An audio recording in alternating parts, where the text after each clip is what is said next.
Hello, this is LJ from Drift and Die Press, and we are here with somebody that I would like to consider very special and near to my heart because he's from my hometown, the host of a show in Denver called Metalix. Although now you guys are available everywhere online, aren't you? That is correct. You can listen to the show live Monday nights, 7 to 9 for those of us awesome people in Denver, 9 to 11 Eastern time for, basically the rest of the world population who goes by Eastern time at Adobe Howl. That's like a new internet station. All you got to do is just pop it into your URL, ido.bi/howl. Come check us out. We're on Monday night. Also, we have a podcast. Yeah, I've been seeing a lot more radio stations now are switching over to being available online because it gives such a more open platform and kind of breathes life back into radio shows. But, I mean, you've been doing this for a long time. How long have you been in the disc jockey business or the metal business in general? The disc jockey business. That's funny. I don't know the best way to put it. Fair enough. Really, disc jockeying doesn't pay anything, so I can't say that I've ever been in the disc jockey business. That's funny. But I have been involved with radio for about the last almost 10 years. It has been 10 years. I'm just thinking about that right now. I started at KBPI, where I was basically working.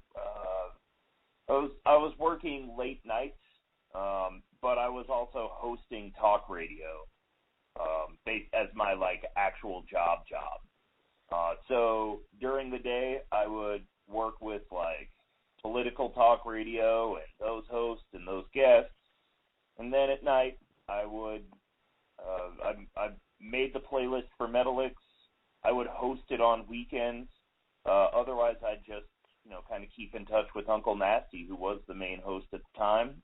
He kind of handed me the show there for a little while he was still hosting afternoons. And then the natural inevitabilities of radio happened to both of us in the same 6-month period or so. So while Nasty looked for his own gig, those natural inevitabilities, what I'm talking about is getting laid off. So it happened to the both of us, me first, then him, and eventually he handed me the show. I went to a couple different places with it. First was a streaming video station called T Radio V, which was owned by my good friend Trevor O'Connor, also a good friend of Uncle Nasty. And then I landed at Adobe Howl eventually, where my friend Eddie, who also worked with me at BPI, is one of the owners of the station. So it helps to be well connected, I suppose, but that's the story of how Metalix came to Adobe Howl. All right. Well, and I don't want to offend you by calling you disc jockey because I know people that do the exact same thing as you do, and they refer to themselves as disc jockeys, but it kind of gets in that same thing of you can call a death metal band, and they'll get pissed at you for it. It happens all the time. Yes, no, I'm not upset by that at all. But okay. Definitely not in any kind of disc jockey business at the moment. It is like everything I do with Adobe Radio and Adobe Howl. It's all on my own time. So I have a completely different full-time job now. That's just the way that I've always operated, because I don't expect to make money out of metal and hardcore. All I'm trying to do is get more prominence for bands that are from Denver and Colorado, get more exposure for them, and I think the best way to do that on Metalix is to play those bands with national bands and international touring bands, talk about shows that are coming to Denver or shows that did happen, big upcoming tours, and generally by interviewing the local bands here as well. I try to have one different band on every week. That's a lofty goal, and sometimes I just like having certain bands in more than once. That's the way it goes. In the Company of Serpents, one band who's been on the show many times in the past. Recommend everyone checks them out. And good people to have. You should have them on your show. We definitely try to reach out to any bands of all sizes because I think with a lot of the metal magazines that are out there, rock magazines, they really have transitioned to only supporting punk pop bands. Like everything's punk pop now, and metal's gotten so suppressed. And you mentioned one band. Is there any other bands that to you are up and coming in metal? Well, let me tell you, I will still be here when metal is cool again, and everyone has already begun diving off of the pop-punk ship again, as has happened more than once in the past decade. As for local bands that I really enjoy, I had the band Helleborus in studio 2 weeks ago. That's spelled Helleborus. They are a black metal band, and they have a great recording. I mean, if you're not into black metal, it's almost hard to talk you into it. It's basically like the most abrasive of the metal genres. But I'm way into it as a casual black metal fan. What I really liked about Helleborus, though, was the stage presence. The singer Wyatt is a major spokesperson, like, for his band. Major spokesperson. He is like one of the best band spokespeople I've ever met. He constantly makes himself available to sell tickets, and he posts about his band a lot and the shows that he's playing and other bands are playing. He's a promoter as well, or part-time promoter there in Colorado Springs. Helleborus, check them out. They're amazing. Now, a band that might be a little closer to the whole pop-punk thing is 40 Fathoms, and they played their second-to-last Denver show last night. I understand that they're going to play again in October, but I'm not sure exactly what the date is. I can look that up for us while I talk to you.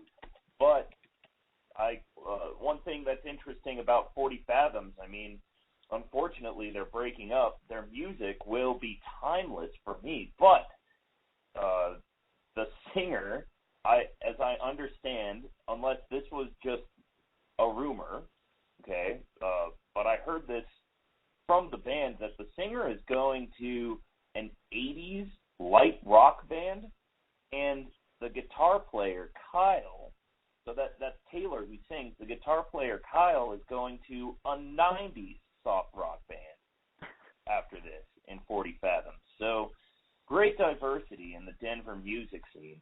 Recommend everyone checks it out. I think it will be the next emerging front, especially in metal and hardcore. Oh, yeah. Denver has always been such a metal city, and I never respected that until I left. And I came to cities like Minneapolis where they say, oh, there's such a metal scene here, and there's fucking not. And I don't think people realize that Denver is such an amazing city, especially with the venues that are there. There was a great band from Twin Cities area. I'm trying to remember. Now I remember the band name, but let me make sure they were actually from Twin Cities before I actually go start dropping their name. I've done this in the past. It was quite embarrassing. Yeah, St. Paul, Minnesota. In Search of Solace. This band found us online. They just found me randomly. Major supporter of these guys. They have this sound that's like, I don't know, I really hate comparing bands to Misery Signals because it gets everyone's expectations up to a certain level, and I am almost always let down by it. But In Search of Solace does kind of have that proggy, hardcore, metalcore groove that I appreciate in Misery Signals. So, talking about Twin Cities, got to give those guys a shout-out. Yeah, there are, no matter where you go, you're always going to find those kind of bands, but there are a few bands that just kind of lack aesthetic, and I was actually just talking to our manager about that the other day. today because we were complaining about how Neck Deep won an award against Slipknot for Best Live Band. Do you think, in your professional, personal opinion, that aesthetic is just as important as sound with a live show? That's a really well thought out question. You're asking me, like, is the way the band exemplifies the spirit of metal as important, less or more important than their actual sound? If I understand that correctly. Yeah. And I would say no, it's not. Because any band can come out looking and acting metal, but if they come out that way, okay, let me think of a good example of a band that just, like, completely let me down based on the way that they look. All right, this isn't a good example of that, but take a band like Blood on the Dance Floor. This is not a band that I enjoy. Many people do. And if you just looked at them, you'd think that was some crazy metal band that Brad listens to, or Bilo in this case, as it may be. And you would be completely wrong if you heard their music. I mean, like, on a personal level, it's atrocious. Listen, I wish them the best in their music career, so on and so forth, but that's terrible music. If you just looked at them, you'd think that it was exactly the kind of thing that I would like. And I think on-stage presence works exactly the same way. Now, to take that back to Helleborus, they have the sound and the aesthetic. In fact, they really had their own personal touch. I don't know. There was something about the way that they sported the whole black metal look that kind of stood out. I mean, like, there wasn't armor or spikes or really crazy, like, makeup, but there was a little bit of makeup. That set was just as much about the sound as it was the look and feel. Slipknot is an excellent band. I think that's the one that you mentioned in the question. I've talked long enough that I practically forgot the question. Aesthetic versus visual. But Slipknot, I can't take anything away from. The Gray Chapter is a 6 CD. And I've seen Slipknot before. They were pretty fun live. That's a bigger concert, not one that I generally go to very.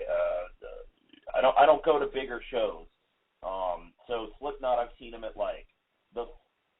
Fiddler's Green once, and that's it for Slipknot. But I would say that the sound is quite important, and to me, sounding good is more important than looking the part.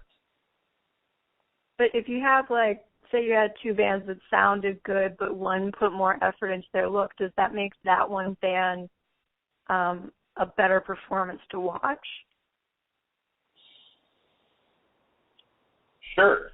If you're talking about, like, two bands that both sound awesome, but one has a little more investment in their on-stage, their stage presence, in their actual, like, stage performance than the other, I'm probably a little more concerned with the sound, I guess, but I would consider the bands that, like, put thought and effort into every aspect of their performance, so recorded, live, or even when they just meet people on the street, you're still representing your band. I like, does that necessarily make them a better band? No, but is it something that I, like, consider? Yes, totally. I would definitely call that a good tiebreaker over two bands that came out and sounded totally awesome on the same night at the same venue with the same crowd. I would say the band that stood around less would probably be the one that's more fun to watch. Now, has there ever been any bands that you've seen or heard that are just, aside from Blood on the Dance Floor, that were just so shitty and atrocious?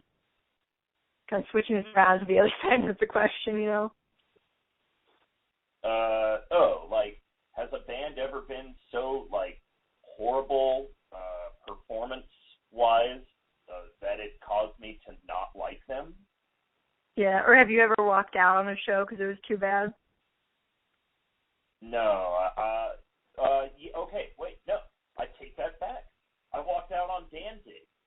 He played at the Fillmore with Moonspell, and I want to say Winds of Plague was there. And Dimmu Borgir. Dimmu Borgir was there. So, it was the first time I'd seen Dimmu. Moonspell, it was my first time for them, too. I was stoked for them. Danzig took an extra 45 minutes on top of the normal set change time. He took an extra 45 minutes to come out. He had no energy. He was winded after one song. Right when they came out, it looked really promising, like it was going to be awesome. But he was exhausted. He was panting and just out of shape and terrible. We left after 2 or 3 songs, but the bands that I wanted to see had already played. So did that necessarily change my opinion of Danzig, who up till then was the guy who got punched out by someone from a hardcore band on video on the internet? And the Mother guy, I remember that song for sure. No, because I already kind of had a neutral opinion about Danzig. Can't say that a band that I've heard and really love their sound and have, felt connected to their sound has ever disappointed me so violently live that, I hate them. And I don't, some bands have better stage, better stage acts than others.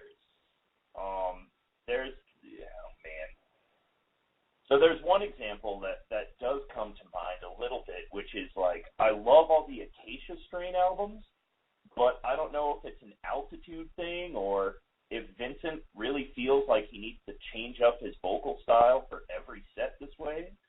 But he almost never performs the songs the same way that they are on CD. I could see how that would get old when you tour all the time. But he also, he doesn't have as much energy by the end. He has he's almost out of energy halfway through sets here. But to his credit, he's also very active on the stage. He runs around a lot. He's he's straight edge too. So it's not as though he's all hammered or fat from years of drug abuse and alcohol abuse like Danzig is. So the Acacia Strain, they're great on CD, but I'll still get excited about their live show. I just don't expect them to blow me away with a live performance anymore. Does that make sense? Yeah. Well, sometimes there's things that it's not necessarily the band's fault. One time I had to walk out on a Coma Cry show, not because the performance was bad, but because their lights just were so, fucking epileptic that it was giving me a headache, And sometimes you have shit like that happens during shows. And but I think no matter what, the majority of metal shows are just have a standard that they have to be good, so people will walk out on them no matter what if they're bad. And it's kind of weeded out some of those bad bands, If a band who is that focused on a good live performance so much that they strobe the shit out of the audience is not truly taking the audience perspective into account. And I can see where that's difficult, especially when you're super embedded in the music industry. You kind of forget what it's like to see things as a fan who doesn't go to shows every single day. There was a period there, 2010-ish, where it seemed like every band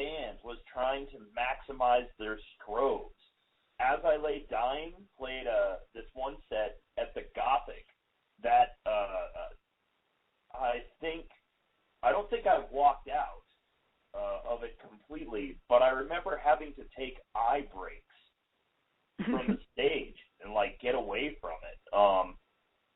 Who else really abused the strobe? Unearth abused the strobe for a while, but they let that go. I feel kind of environmentally conscious too. Like, excessive stage lighting is like unimpressive and honestly kind of wasteful to me. It is, and you said you have to take in the fans, and I can't believe how many shows I've been to where people have had seizures. And there are some bands that are actually nice enough they'll stop the entire show for seizures, but something that people also don't consider is the photographers, that it just fucking kills your set trying to shoot if you have these insane lights.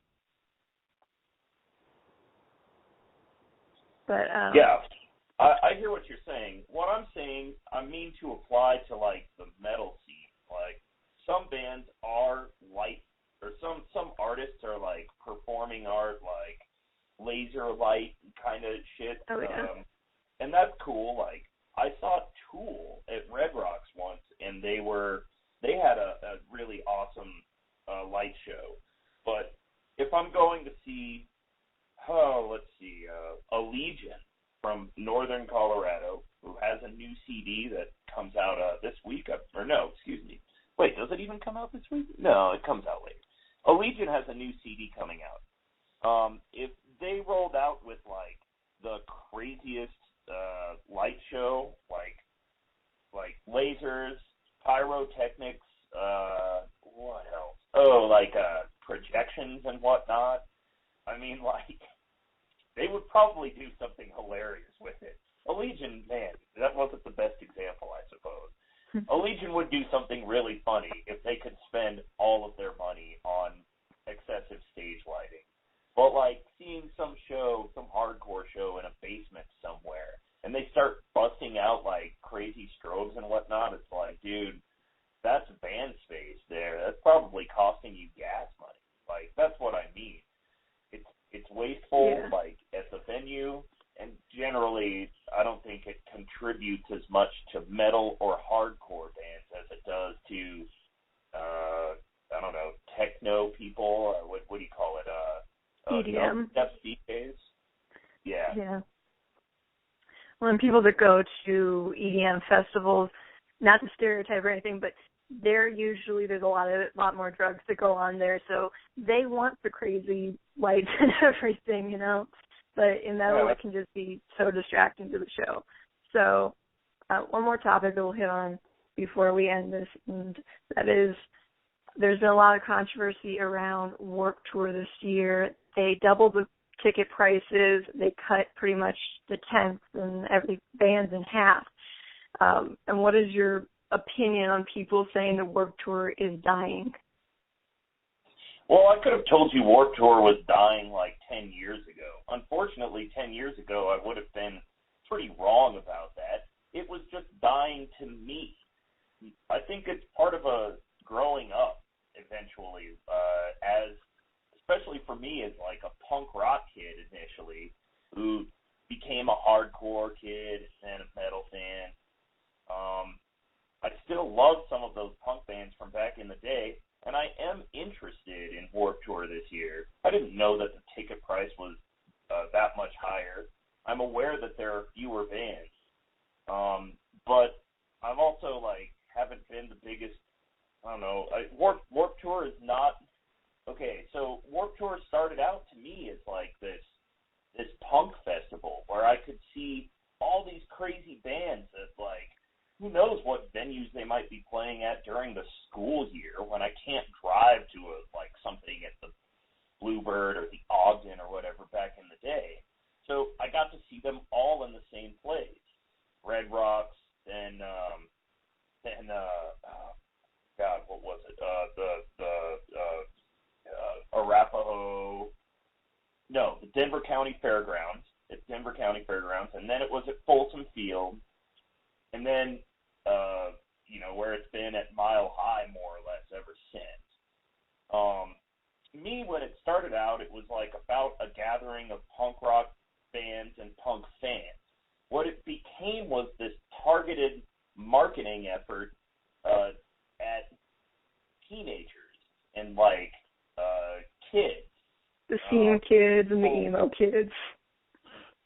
Yeah, I mean, like, I'm speaking on, like, a broader level. Like, it became all about marketing and no longer about music. There were, like, more and more bands every year. Fewer and fewer bands I'd ever heard of. I expect that because I'm getting older, and I know that I'll start kind of falling out of what's cool.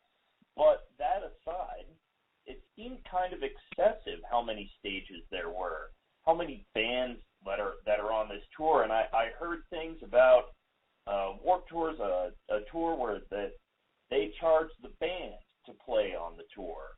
I never knew if that was, like, really true or not. And, like, if it was, I can see where it would make economic sense. But again, like, it all just became, to me, about money and making money. And you got to know that I was involved in radio, like, when it was dying. So my experience in the music industry is being an unnecessary middleman that the consumer doesn't actually give a shit about. Warped Tour, it was like trying to force itself in front of kids, like, who were very young and just had access to their parents' money and whatnot. And it like became less and less about, like, a scene unity thing and just more about marketing. And I hated that. I left Warped Tour. I remember the last time that I left, that I went to see a Warped Tour, I left with, like, more advertising in my pockets than band flyers. I understand that they're both basically forms of advertising, but bands putting out a flyer for themselves and, like, a Target coupon are two different things. So to the extent that Warped Tour is, like, more expensive now, if the payoff is, like, a better experience for the fans who are more in touch with that music and more genuinely connected to some of those bands, then I can see where basically fans have to come to grips with the reality of the music scene at the moment. However, to the extent that it's more expensive just so more middlemen can reach into the money pot that fucking music doesn't even really generate, then I guess that sucks. But Warped Tour is also, like, a partner of Adobe Radio, and I do have to respect that on Adobe Radio's end. For Adobe Howl, we do make a point of mentioning, talking about Warped Tour. Pat from Rock the Walls on Thursday nights, Adobe Howl, 8 p.m. Eastern Time. Pat from Rock the Walls he's a huge Warped Tour booster. He's always tweeting about Warped Tour and the things that, well, let's face it, I'm too much of an old elitist metalhead to talk about. Pat was tweeting about APMAs last night, something else that I really could not give less of a shit about. But yeah, I mean, they had, like, Good Charlotte showed up to the APMAs, but that was about it as far as, like, older music. It was just, like, a shit mess of all these pop-punk bands getting favored. Well, but to me, pop-punk is the thing that came in and ruined something that I, like, truly love. And no one's going to feel bad for my first world problem about that. I don't expect anyone to, right? Least of all, Kevin Lyman, the organizer of Warped Tour. However, I think people can sympathize with is having something that you felt was, like, very true and real and genuine, and having it exploited to people. The thing that really got me was, like, I was a fan of bands like Lagwagon. I still love them. Pennywise, NoFX, Strung Out. I love those bands. But what became punk by 2001 or 2 was this horrible pop-punk nonsense. Now, there's some bands that, like, have been noteworthily okay since that. Newfound Glory. I would definitely shout However, I'm partial to New Found Glory because the guitar player Chad used to sing in Shai Hulud, which is like one of my very favorite bands. Warped Tour is a microcosm of like how I felt that the punk scene that I connected with so strongly, so purely on a personal level, was really all just about, again, marketing to kids. And at that time, it was with songs about relationships and girls and fucking, no offense to you as a female, but it was all like, it was no longer this political anger, this like anger towards society. It wasn't intense. It wasn't angry anymore. It was poppy and fun and cute and irreverent. And I mean, I think like at some point Katy Perry was playing Warped. What's that? I think at some point Katy Perry had played Warped, so that kind of shows you where it got in like the last 10 years. Well, but Warped Tour has always been committed to a certain diversity in music. The first Warped Tour I saw at Red Rocks had Fishbone, and I don't know if you've heard them, but they're like a funk band, and they're pretty popular. Also, Eminem was at Warped Tour. The first year that they did it at Mile High, he punched a fan.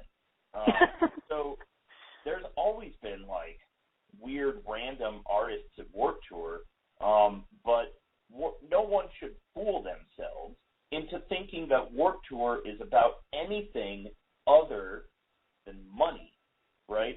Kevin Martin made specific decisions this year to limit the drama and crazy shit that happened all on last year's Warped Tour.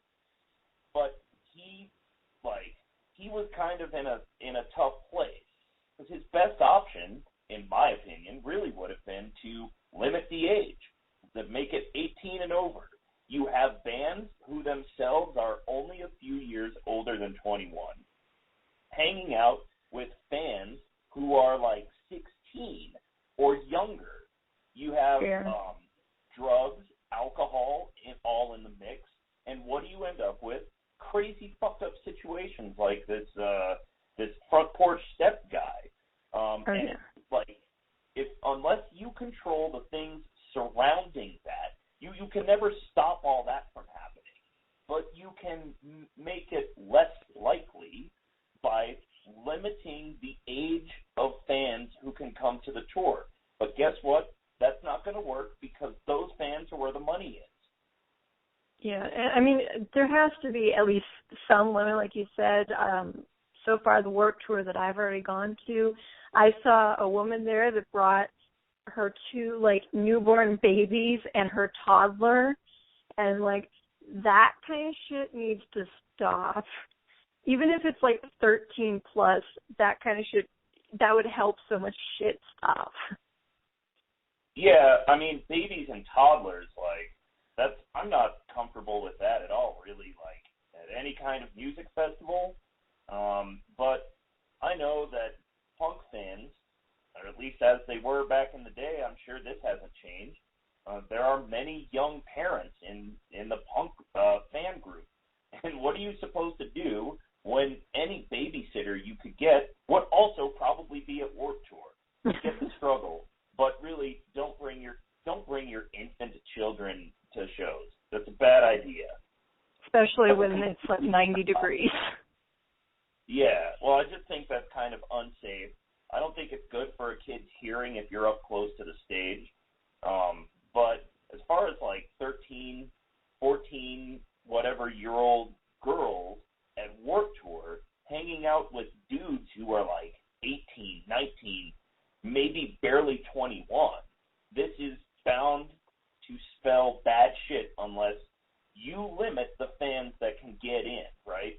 And sounds like, inadvertently, the things that you described, higher ticket prices, fewer weird random bands, and fewer stages, might actually force that to occur, right? But I haven't heard any drama about this Warped Tour, so sounds like that's working. The other thing, by the way, that I should give Kevin credit for is this concept of inviting older bands to mentor for the younger bands at Warped Tour. So Less Than Jake, who else? Fuck, there are some older bands at this year's Warped Tour. Yeah. Good Charlotte. Yeah, I mean, is that a band that can accurately, that can dissuade kids from partying and getting too fucked up? I don't know. Good Charlotte rose to fame really rather quickly.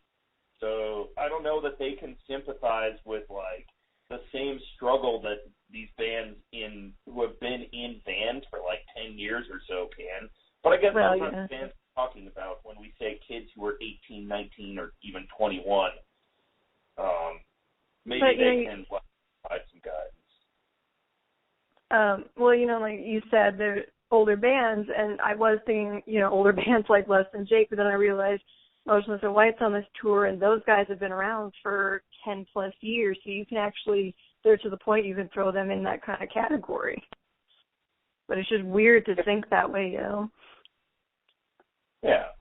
Well, I think the tour that I get excited for now every year, and whether this is just because I'm older, I don't know, is Riot Fest. But that tour, I mean, it could be argued that is also specifically geared for a person like me, to re-celebrate bands from 10 or 15 years ago that, back then didn't have money to go see them play at shows or the ability to drive anywhere to go see them, stuff like that. So everyone's guilty of it because everyone's trying to make money in the music industry. All I'm saying is people also seem to treat Warped Tour like it's some kind of I don't know, unifying fucking event, and it's not. Charitable. No, it's definitely. I mean, they have charities there. They have that bone marrow one. Bone marrow. Yeah, well, and last year, some friends and I were playing, so I was on the guest list, but they pulled this whole thing since you don't have to pay for tickets, you should donate to charity. And I understand their thinking there, but it seems a little petty to me, that kind of stuff. And I think they said they have over 21 charities this year, but at the same time, it's you don't know if they're just using it to kind of mask over the fact that they have so much tactics to try and get money in. Yeah, that also shows a fundamental misunderstanding of exactly why they let you in for free. It's because you offer something in trade. Your photography work, I'm guessing? No, I only got this because friends of mine were playing, but this year when I'm doing press, I have to pay for a ticket even though I have a press pass. Oh, yeah, that's fucking bullshit. Yeah. Oh, yeah. Well, I think of when I was in Scranton this year for Warp, they were talking about Times Tribune that the drummer from Motionless in White, his grandparents came out, and they were the oldest people that came out to the tour that year. And I think of them asking 9-year-old grandparents like that to donate to some shitty charity, and that's when I'm it's inappropriate, Yeah, agreed. Press people are major abusers of the whole free ticket thing. I could kind of count myself in among that crowd. I can totally agree with that. Because there's so many girls now I see that become photographers just to get into free shows or just to sleep with the bands, I mean, how many band members now are dating either photographers or makeup artists? Many of them. I can name quite a few, actually. Oh, yeah. Yeah, boy, I didn't really want to think about that. But what I would say though, going back to the previous thing, is there is this whole free ticket system that goes on between promoters and the press, and it's really cool until one party has an expectation that isn't met. Then it creates bitterness about a system that was never actually written down. There's bitterness, there's resentment between the two. Say someone doesn't come through with tickets, or someone doesn't come through with an article or an interview on air. Then there's like accusations, and honestly, I just buy the damn concert tickets now. Like, if someone offers me free tickets, the likelihood I take them pretty high. But I don't go asking for them anymore. It just like it's not the greatest business in the world to operate that way. Right, I think and you know, if inevitably. If it's a good enough band, like you don't mind paying the ticket too. I know when I went to see It Lives at Breeze a while back, I ended up having to pay the ticket price, and I didn't care because those guys are so genuine and good at what they do. Who? It Lives at Breeze. They're still nobodies, but I love those guys to death, and they're one of those bands that's like they deserve to be bigger, you know? Wait, who? It Lives at Breeze. What? How do I spell it? It's lives, comma, it breathes. Oh, It Lives at Breeze. Okay. Yeah. I think actually they were. No, they weren't. Okay. I was about to say I thought we had them on Adobe Howl, but we had a band called Invent Animate last week in our top rotation. I only mistook this band because of the comma. But here, I'll go like this band for you.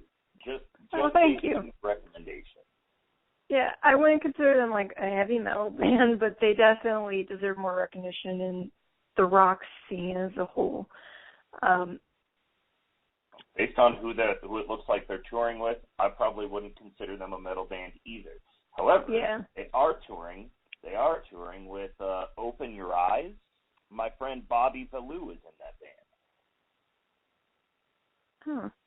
Yeah, they've definitely scored some weird tours. They were on tour with Attila at some point, and that was like totally fucking off the grid for them, you know? Yeah. But, going back to what I was saying, if it's a genuine band, no matter what size they are, I don't care about the money it takes to support them, and I'm sure you're the same way. Yeah. Well, I mean, like, supporting the band is one thing. When you buy a ticket, it's really hard to tell where your money goes. Sometimes it feels less effective than others, like, depending on the venue. Say when you pay $10 to see a band in a basement, you're pretty sure that entire $10 is going to the band. When you pay $26, no, it hasn't been that low for a while, $35 to see a show at, say, the Bluebird, you have no idea who's getting which part of that money, what this convenience fee is for. When you as a fan are disconnected from your ability to support a band, it makes you appreciate the music less, unfortunately, because you can't do the things that you want to make sure that the band feels your support. You can't even scream loud enough at the concert. But I've seen some shows like at Marquee or some other smaller venues where like only 10 people have shown up. I understand that the venue takes a hit in a situation like that. Again, not hating the players. I'm only hating the game. Buying tickets like doesn't always feel like supporting the band, but as far as my interactions with promoters, it feels more fair for me. As someone in the press, if I'm there to like seriously cover the show, say for like Westward or something like that, because I also write freelance every now and again, then I will probably mention it. But otherwise, promoters will offer you free tickets like all the time, but they all kind of have expectations, and I'd rather just pay for the ticket, take the whole free ticket thing out of the discussion, and just chill with the promoters like they're my friends like they're the people who help bring the bands I love so much to Denver, so that I don't have to drive to fucking California to see them. Yeah. I, lucky enough, don't have to deal with promoters. I always go to the band's managers. Oh, yeah. But, either way, it's never easy. Yeah. Well, thank you so much for, an hour-long interview. We really appreciate it. Yes, no problem. I see 47 minutes on my phone, so if you still want another 12 and a half, obviously I can talk all night. Is there anything else that you wanted to talk about? No, I'm quite all right. But thank you for the opportunity, Okay. and thank you for the interview, and I wish you the very best. All right. Would you like to promote your show a second time before we go? Yes, absolutely. Everyone should listen to Metalix every Monday night, 9 to 11 o'clock Eastern Time at Adobe Howl. Why? Well, it won't make you cool, but it will keep you more informed. Although I might lie to you on the air and tell you that it's making you cool, you have to look for little interviews like this where I'm actually talking outside of the show for that kind of pro tip. Listen to Metalix Monday nights, 9 to 11 Eastern Time. Adobe Howl.